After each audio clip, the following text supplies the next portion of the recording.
কিছুক্ষণের জন্য নির্জন এলাকা চলে আসেন। আমি আমার নিকলি হাওর ভ্রমণের গত পর্বে ঢাকা থেকে একদিনে নিকলি হাওর ভ্রমণের পূর্ণাঙ্গ গাইডলাইন দেওয়ার চেষ্টা করেছি। কেউ যদি আমার সেই পর্বটা মিস করে থাকেন তাহলে আই বাটনে দেওয়া লিঙ্ক থেকে একবার দেখে আসতে পারেন। তবে শত ইচ্ছা থাকা সত্ত্বেও ভিডিওটি দীর্ঘ হবে বিদায় বিশেষ কিছু জায়গা পর্বটাতে দেখাতে পারিনি, যা এই পর্বে সুন্দরভাবে তুলে ধরলাম। আশা করি আজকের পর্বটা আপনাদের অনেক ভালো লাগবে। তো চলুন আর কথা না বাড়িয়ে ভিডিওটি শুরু করা যাক। আপনারা নিকলি বোটঘাটে নেমেই প্রথমে যে বিমানটি দেখতে পাবেন ঠিক তার পিছনে আমাদের সাবেক মহামান্য রাষ্ট্রপতি আব্দুল হামিদের পুরান বাড়ি। তো আপনারা ভোর থেকে নামার পর আপনারা যখন মিঠামইন আসবেন, এই বোটঘাটে নামার পর এখানে দেখতে পাবেন বড় একটা বিমান। বিমানের আকৃতি এখানে দিয়ে আর কি আর্টিফিশিয়ালভাবে বিমান তৈরি করা হয়েছে। তো এর পিছনে যে বাড়িটা সেটাই কিন্তু আমাদের সাবেক মহামান্য রাষ্ট্রপতির বাড়ি আর কি। আর এর পাশে মসজিদ আছে, প্লাস এখানে সামনে একটা স্কুল আছে, সব ধরনের সুবিধা আছে। আপনারা কিন্তু এখানে নেমেই কিন্তু রাষ্ট্রপতির বাড়িটা ঘুরে যেতে পারেন আর কি। চাইলে বোটঘাটে নেমেই মহামান্য রাষ্ট্রপতির বাড়িটি ভিজিট করে যেতে পারেন, আবার চাইলে অষ্টগ্রাম ঘুরে ফেরার পথে ভিজিট করে যেতে পারেন।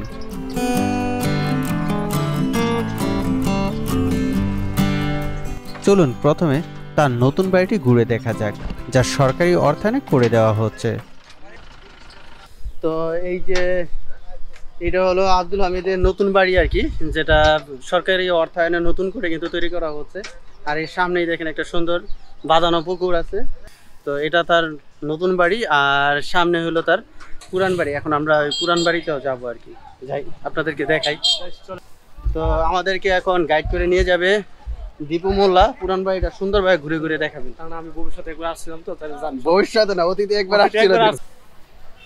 তো যাই হোক, এখন আমরা রাষ্ট্রপতির যে পুরান বাড়ি সেই পুরান বাড়িতে ঢুকছি এবং আপনাদেরকে দেখাবো।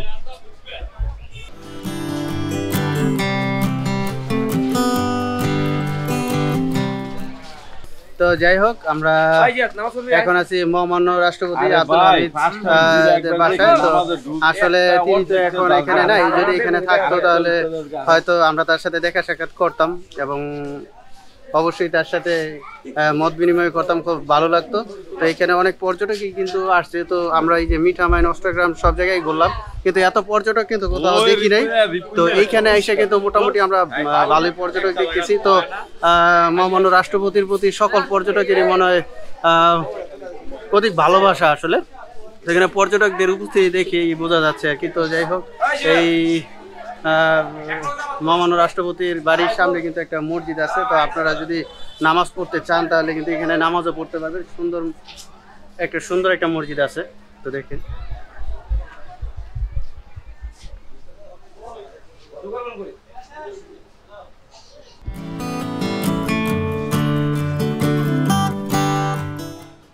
তো দেখতে পাচ্ছেন এই যে একটা কিন্তু গ্রামীণ যে টিনের ঘর আর কি। যাই হোক, এটাও আছে। সামনে আর সুন্দর ভবন আছে, আমরা একটু যেই সামনে দেখাই আপনাদেরকে।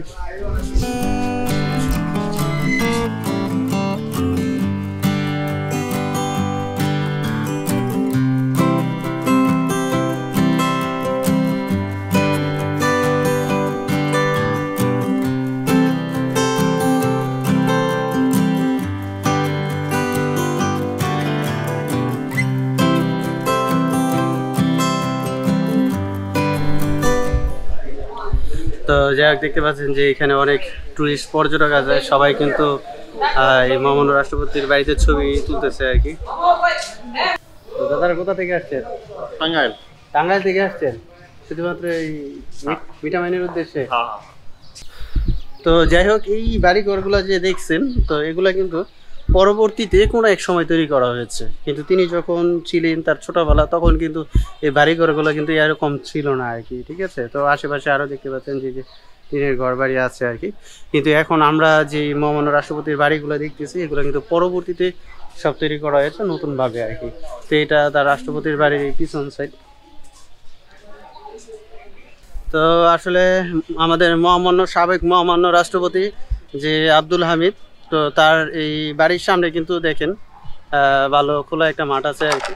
তো আসলে সত্যি এখানে আসার পর তার প্রতি ভালোবাসাটা আরও অধিক বেড়ে গেছে। তো বেড়ে যাওয়ার কারণ যে এমন একটা প্রত্যন্ত অঞ্চল থেকে দেখেন আমাদের নিকলি থেকে এইখানে আসতে প্রায় ঘন্টা দেড় দুয়েক লাগছে বোটে করে আসতে। তো এরকম একটা এলাকা থেকে তিনি এই পর্যায়ে গেছেন, ঢাকা ভার্সিটিতে পড়াশোনা করছেন, তারপর বাংলাদেশের সর্বোচ্চ পদে রাষ্ট্রপতি পদে তিনি আসীন হয়েছেন। আসলেই যে তার প্রতি ভালোবাসাটা না বেড়ে মনে হয় কোনো উপায় নেই। তো যাই হোক, এখানে আসার প্রতি সত্যিই তার প্রতি ভালোবাসা বেড়ে গেছে। তো আসলে তার বাড়িটা কিন্তু আমরা ঘুরলাম, আসলে খুব সুন্দর। তো তার নতুন বাড়ি হচ্ছে, সেটা আরও সুন্দরভাবে তৈরি করা হচ্ছে। তবে রাষ্ট্রপতির বাড়িতে তেমন কাউকে দেখতে পেলাম না। রাষ্ট্রপতির বাড়িটি ঘুরে সত্যিই ভালো লাগলো।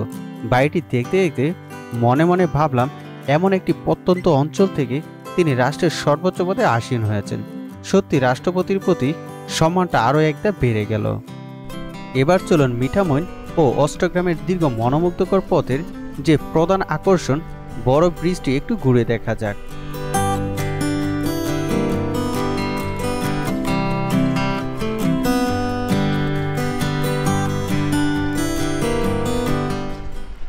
তো ভিউয়ার্স, এই যে এই ব্রিজটা আপনার মিঠামইন থেকে অষ্টগ্রাম, এই যে দীর্ঘ 15 কিলোমিটারের যে রাস্তা, এই রাস্তায় বেশ কয়েকটা ব্রিজ পড়ে আর কি। এর ভিতরে সবচেয়ে বড় ব্রিজ হলো এইটা। তো এই কারণে এটাকে বড় ব্রিজ নামে অভিহিত করা হয়েছে। এখানে সবাই বড় ব্রিজ নামেই জানে। তো মোটামুটি যারা ঘুরতে আসে প্রায় সবাই কিন্তু এই ব্রিজটাতে একটু হলেও সময় স্পেন্ড করে আর কি। কারণ এই ব্রিজের সৌন্দর্যটা একটু আসলে ইউনিক টাইপের। দেখেন ব্রিজগুলো কিন্তু অনেক সুন্দর, ব্রিজটা কিন্তু ডিজাইন করা। তো দেখতে পাচ্ছেন যে এই ব্রিজের সামনে কিন্তু আপনারা আপনার ছোটোখাটো দোকান পেয়ে যাবেন, চা, সিগারেট বা আপনার নর্মাল কিছু খাওয়ার জন্য দোকান কিন্তু পেয়ে যাবেন। আমরা যাচ্ছি সামনে, আপনাদেরকে দেখাই। তো আপনারা যখন আসবেন তখন এখানে কিন্তু এই দোকান পাবেন।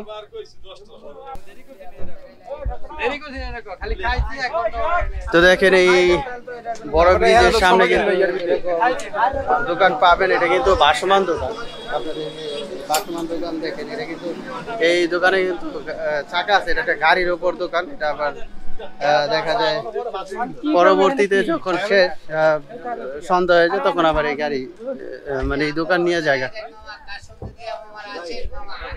দেখেন। এই যে এটার ওপর কিন্তু দোকান। তো আসলে দেখুন যে প্রকৃতি আসলে কত সুন্দর, দেখেন কি বিশাল আসলে হাওর। তো এই হাওর দেখে মনে হচ্ছে যে আমাদের বাংলাদেশটা তো অনেক বড়। আসলে বাংলাদেশে যে এত জনসংখ্যা, মনে হয় যে এই হাওরে আইনা যদি বসত বাড়ি তৈরি করা হয়, মনে হয় যে সব মানুষ এখানে মানে জায়গা নিবে। যদিও এই হাওরটা কিন্তু বাংলাদেশের ভিতরে সবচেয়ে বড় হাওর না, এর চেয়েও আরো বড় দুইটা হাওর আছে। আমরা হয়তো প্রায় সবাই জানি যে আছে হাকালুকি হাওর আছে, টাঙ্গুয়ার হাওর আছে, ঠিক আছে। তো তারপরে কিন্তু এই আপনার নিকলি হাওর, ঠিক আছে। তো এই নিকলি হাওর এত বিশাল, তো ওই হাওর গুলা কত বিশাল আপনারা কল্পনা করতে পারেন। যাই হোক, এখন আমরা এই ব্রিজে কিছু ছবি টবি তুলবো আর কি। এই ব্রিজটা কিন্তু আসলেই সুন্দর। তো সবাই ছবি তোলার জন্য প্রিপারেশন নিতেছে যে কে কোন অ্যাঙ্গেলে দাঁড়াবে, কোন স্টাইলের ছবি তুলবে। তো আসলে এদের দাঁড়ানো দেখে মনে হইতেছে যে সবাই দাঁড় করে একে একে রিলিফ দিব, বা ওই যে চাল দেয় না গাড়ির চাল, এরকম মনে হচ্ছে আর কি। যাই হোক, সুরঙ্গ সুরঙ্গ প্রিয়তমা এগুলার জন্য সিরিয়াল আছে, পাশে বড় হল আছে, আপনারা চাইলে দেখতে পারেন। বড় ব্রিজ ঘুরে আমরা আবার মিঠামইন 0 পয়েন্টে চলে আসি।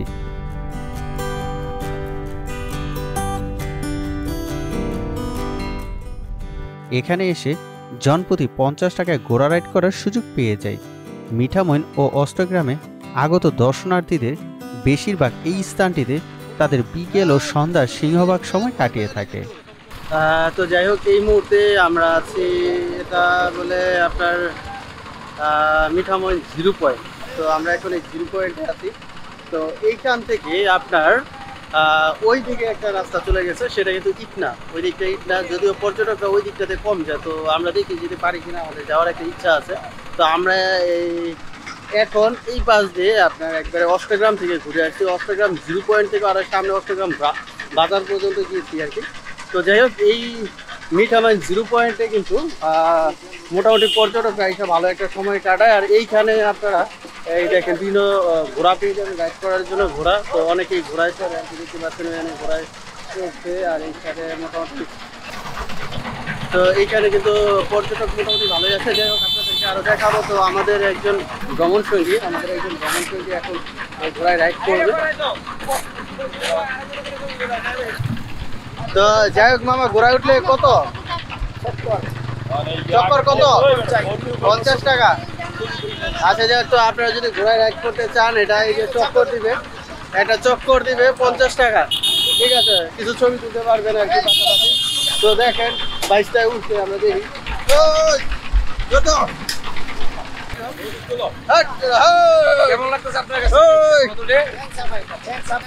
তো ভিউয়ার্স, আপনারা আসলে অবশ্যই কিন্তু ঘোড়ায় উঠবেন, ঠিক আছে? ভয় পাইবেন না।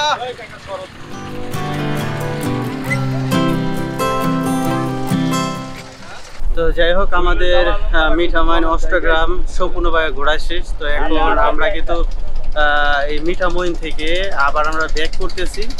তো ওই যাওয়ার পথে আমরা আবার ছাতির চরে একটু নামবো, নেমে আবার গোসল করবো। আমরা খুবই ক্লান্ত, আজকে তো প্রচুর রৌদ্র উঠছে। তো রৌদ্রের কারণে কিন্তু আসলে প্রচুর ঘাম ঝরছে শরীর দিয়ে, সবাই ক্লান্ত। সবাই সিদ্ধান্ত নিচ্ছে যে আবার এই ছাতির চরে নামবে এবং আবার গোসল করবে আর কি। তো যাই হোক, তো এই ভ্রমণটা কিন্তু আমাদের A to Z একবার পরিপূর্ণ একটা ভ্রমণ ছিল আর কি। আমরা সম্পূর্ণরূপে কিন্তু ঘুরতে পারছি, আমাদের টাইমের কোনো শর্ট নেই।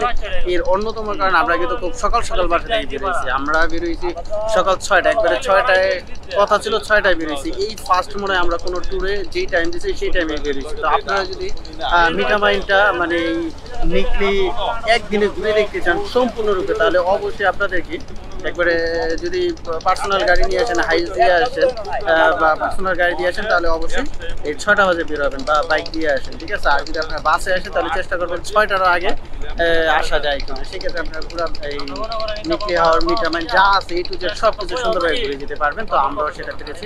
তো যাই হোক ভিউয়ার্স, আপনাদের যদি এই ভিডিওটা ভালো লাগে তাহলে অবশ্যই কিন্তু ভিডিওতে একটা লাইক দিবেন, কমেন্টস করবেন এবং বেশি বেশি করে শেয়ার করবেন। কারণ আপনাদের এই শেয়ারের কারণে দেখা যায় যে আমরা অনেক অনুপ্রাণিত হই। আর এই অনুপ্রেরণা থেকে আমরা অনেক জায়গায় ঘোরার যে আগ্রহ, সেই আগ্রহ তৈরি হয় এবং তার সুন্দর একটা গাইডলাইন আমরা দেওয়ার চেষ্টা করি আর কি। তো যাই হোক, আপনাদের যদি সাপোর্ট পাই তাহলে হয়তো আমি অনেক দূরে যেতে পারবো। আর আপনারা যদি সাপোর্ট না করেন তাহলে কিন্তু সম্ভব। আর আপনাদের যদি উৎসাহ পাই তাহলে হয়তো এর চেয়ে বেটার কিছু দেওয়ার আমি আপ্রাণ চেষ্টা করবো আর কি। তো যাই হোক, আপনারা সবসময় সাপোর্ট করবেন, এটাই আপনাদের কাছে আমার চাওয়া। একদিনের সম্পূর্ণ নিকলি ভ্রমণ সত্যিই অসাধারণ ছিল। হাওর ভ্রমণের উপযুক্ত সময় হওয়ায় চাইলে আপনারাও ঢাকা থেকে একদিনের সময় নিয়ে চলে আসতে পারেন এখানে। যাই হোক, আমি আমার গত পর্বে নিকলি ভ্রমণের পূর্ণাঙ্গ গাইডলাইন দেওয়ার চেষ্টা করেছি। তারপরে যদি নিকলি হাওর ভ্রমণ বিষয়ে আর কোনো কিছু জানার থাকে তাহলে এই ভিডিওর কমেন্ট বক্সে জানাতে একটুও দ্বিধাবোধ করবেন না।